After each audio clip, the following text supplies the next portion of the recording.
This is the Big O Show. This is the Big O Show.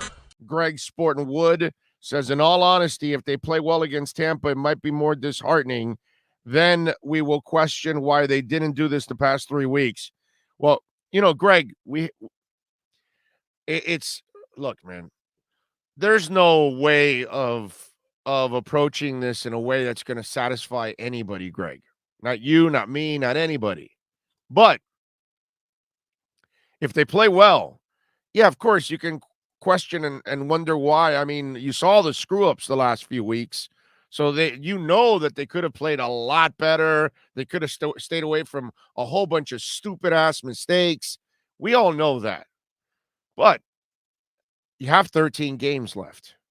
You do the math. You have one win already, and you have 13 games left. So you got to do a lot of winning in the next 13 games. Last year, you went 10-4 in your final 14 games. So you're going to have to find a way to turn this season around. And it starts with a respectable outing. It starts with a professional outing this week against Tampa, where at least you're not beating yourself and you're not turning over the ball and you're trying to block better and you're trying to play better defense and get off the field on key downs and you're trying to generate some offense. And so the bottom line is, Greg, while we're not going to be satisfied about a 1-3 start, I'm sure Flo's not satisfied with it. I'm sure Chris Greer is not satisfied with it. I'm sure none of those players are satisfied with 1-3, but you have to start somewhere. So you can't keep living off the frustrations of the past. You have to start to try to build for the future.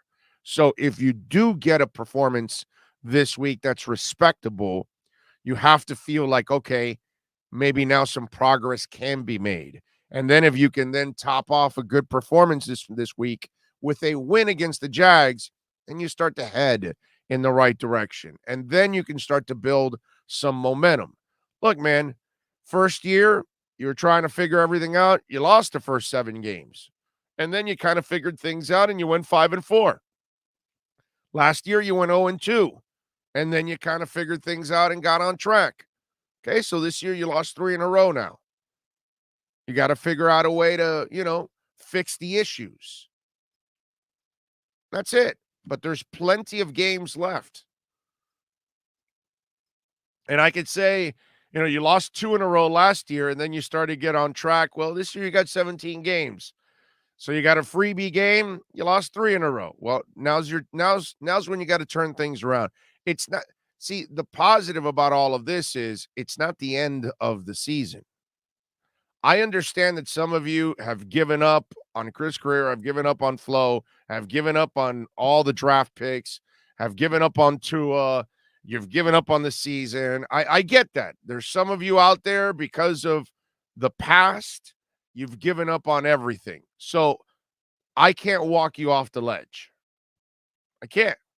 But I'm not going to sit here and scream, holy hell, when there's 13 games left and there's actually a legitimate chance for them to turn things around and play better, because they are better than what they've played.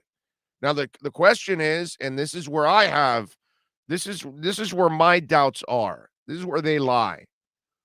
The coaching staff. Are you good enough?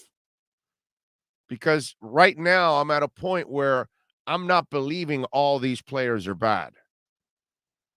When this is going on like this, then that means there's something going on with the coaching staff. When you're watching the disaster in Jacksonville, it's not just because of the players. It's because of the people running the organization. When you're watching Detroit go 0-4, it's not just the players. It's the people running the organization. I told you this yesterday. We talked about this yesterday on the show. There's a lot of things that Flo is doing that is wrong. He has made a lot of mistakes. He is making a lot of mistakes. His staff is making a lot of mistakes. So they can go, oh, they can think their game plans are perfect and that the players aren't executing. I don't believe that.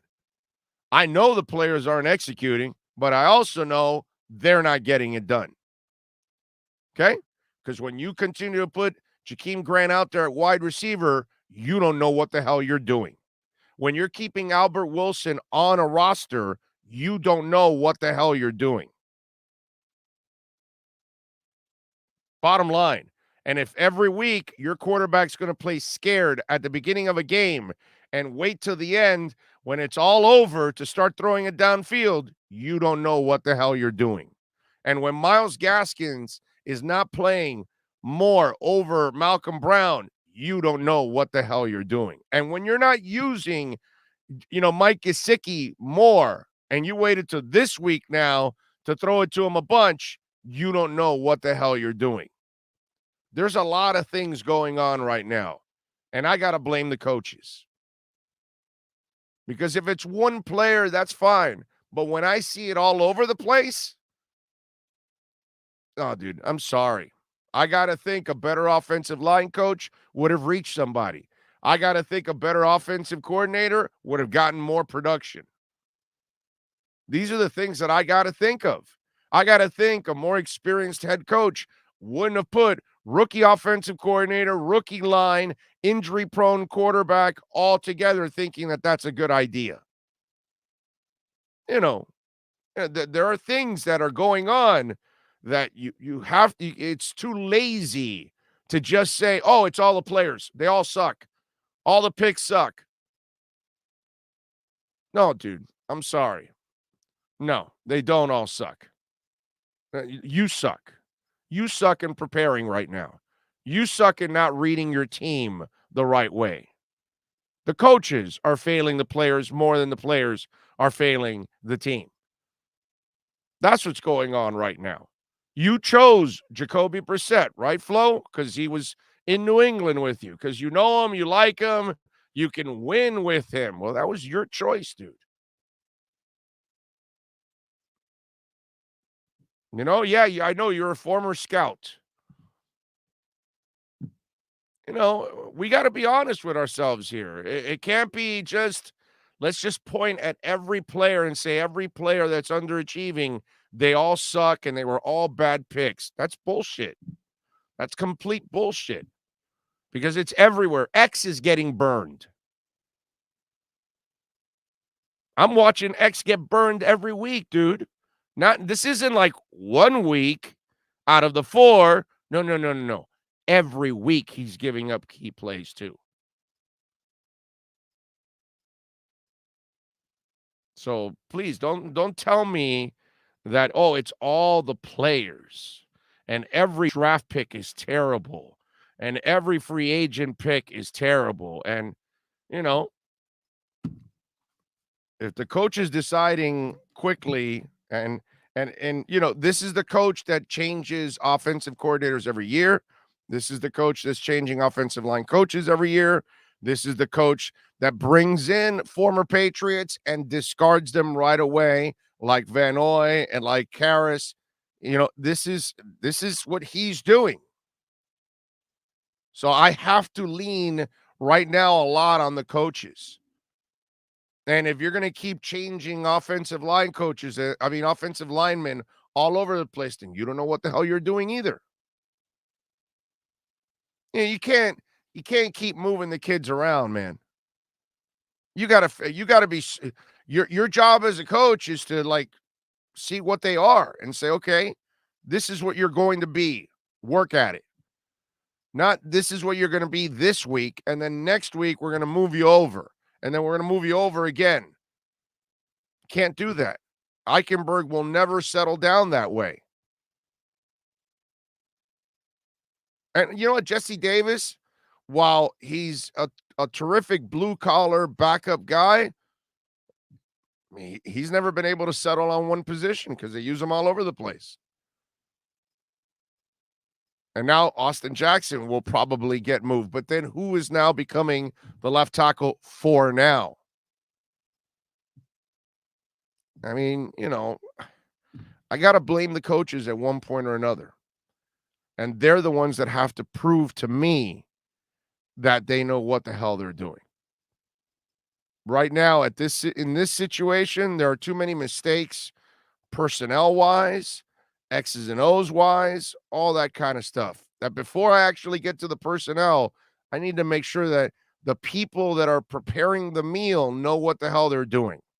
And right now, I got to say, offensive line coach looks kind of lost to me. OCs, they look kind of lost to me right now.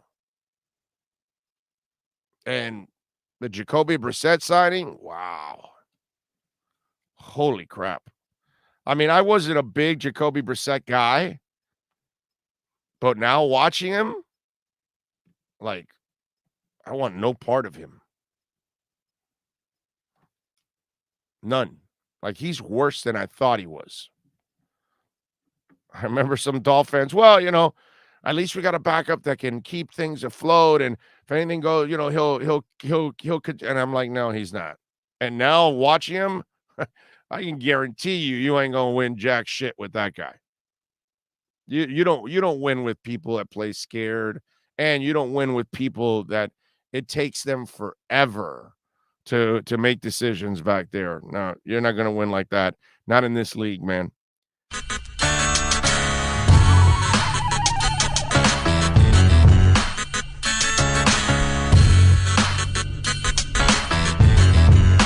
This is the Big O Show.